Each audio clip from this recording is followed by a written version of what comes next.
حضرت سہل بن سعد کہتے ہیں کہ حضور صلی اللہ علیہ وسلم کی بارگاہ میں ایک عورت آئی۔ اس نے آ کر عرض کی، یا رسول اللہ صلی اللہ علیہ وسلم، میں جب بھی آپ کی خدمت میں آتی ہوں تو آپ نے یہی کرتا ڈالا ہوتا ہے اور اس پر اتنے پیوند لگے ہیں کہ گنے بھی نہیں جاتے۔ یا رسول اللہ، مجھے اجازت دیجیے، میں آپ کے لیے کرتا بنوانا چاہتی ہوں۔ تو پیارے کریم آقا صلی اللہ علیہ وسلم نے اسے اجازت دے دی۔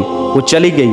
اس نے بڑے محبت اور عشق اور خلوص کے ساتھ کرتا تیار کروایا، بڑی ریجوں کے ساتھ اس نے کرتا بنوایا۔ اس وقت کے جو بھی نقش نگار لگ سکتے تھے وہ لگائے اور ایک تھال میں رکھ کر آپ کی خدمت میں لے کر آ گئی، اور آپ صلی اللہ علیہ وسلم نے اسے قبول فرمایا۔ یہ ہر کسی کے نصیب میں نہیں ہوتا نوازشیں برکتیں لینا۔ اعظم چشتی بہت بڑی بڑی باتیں لکھتے ہیں۔ وہ کہا کرتے تھے کہ ایسا کوئی محبوب زمانے میں نہ ہوگا نہ کہیں ہے، بیٹھا ہے چٹائی پر عرش نشیں ہے۔ تو ایسے ہی لوگ کہتے ہیں کہ میں درود نہیں پڑھتا یا میں مدینے نہیں گیا۔ اصل بات تو یہ ہے کہ ہر شخص کو کہاں میسر ہے اس در کی غلامی، جس در کا درباں بھی جبریل امی ہے۔ تو آپ صلی اللہ علیہ وسلم نے اسے قبول فرمایا اور اس کے چہرے کی طرف دیکھنے لگ گئے، اور آپ صلی اللہ علیہ وسلم نے فرمایا کہ اب تیرا دل یہ چاہتا ہوگا کہ میں تجھے یہ ڈال کے دکھاؤں۔ تو وہ عورت کہنے لگی، یا رسول اللہ، اگر ایسا ہو جائے تو کیا ہی بات ہے۔ آپ نے کہا، بیٹھ، میں آتا ہوں۔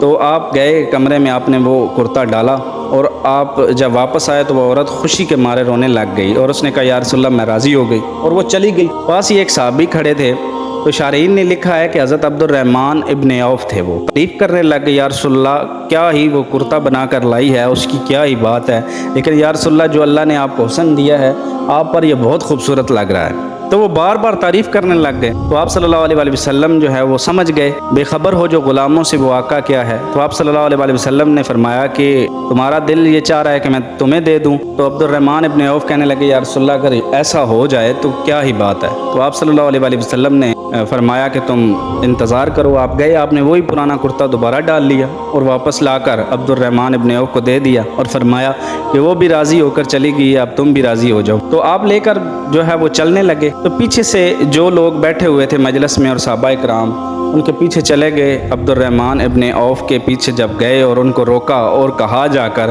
کہ یار تو بڑا تکڑا آدمی ہے، بڑا امیر ترین آدمی ہے، تو تیرے پاس تو بہت زیادہ چیزیں بھی ہیں۔ تو آپ صلی اللہ علیہ وسلم کے پاس آگے ہی وہ کرتا تھا جس کو اتنے پیوند لگے ہیں، بڑی مشکل سے آپ نے تحفہ قبول کیا ہے، تو تم نے وہ بھی لے لیا۔ تو حضرت عبد الرحمن ابن عوف جو ہیں وہ رونے لگ گئے، اور آپ نے اپنی داڑھی کو گویا پکڑ لیا۔ آپ نے فرمایا کہ میرے دوستوں، میرے عزیزوں، تمہیں یہ لگتا ہے کہ میں یہ جو کرتا ہے وہ شادی پر ڈالنے کے لیے لیا ہے میں نے؟ تمہاری خام خیالی ہے، ایسا نہیں ہے۔ یہ داڑھی دیکھو، یہ سفید ہو گئی ہے، پھل پکنے کو ہے۔ گویا میں نے بدر کی بھی جنگیں لڑی ہیں، میں نے عہد کی بھی جنگیں لڑی ہیں، اور اس کے علاوہ بڑا مال بھی اللہ کی راہ میں دیا ہے، لیکن مجھے کسی بھی عمل پر بھروسہ نہیں، میں بڑا گنہگار انسان ہوں۔ میں نے یہ کرتا اس لیے لیا ہے کیونکہ یہ پیارے نبی کریم صلی اللہ علیہ وسلم کے جسم مبارک کے ساتھ لگ گیا ہے۔ میں اپنے گھر والوں کو یہ وصیت کر دوں گا کہ میں جب مر جاؤں تو مجھے اس کے اندر کفن دے دینا، کیونکہ یہ حضور کے جسم کے ساتھ لگا ہے۔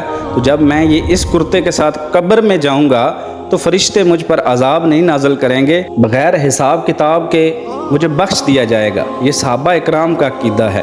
حضرت یوسف علیہ السلام کا کرتا تو شفا دیتا ہے، جبکہ حضور صلی اللہ علیہ وسلم کا کرتا جو ہے وہ دوزخ کی آگ سے نجات دیتا ہے۔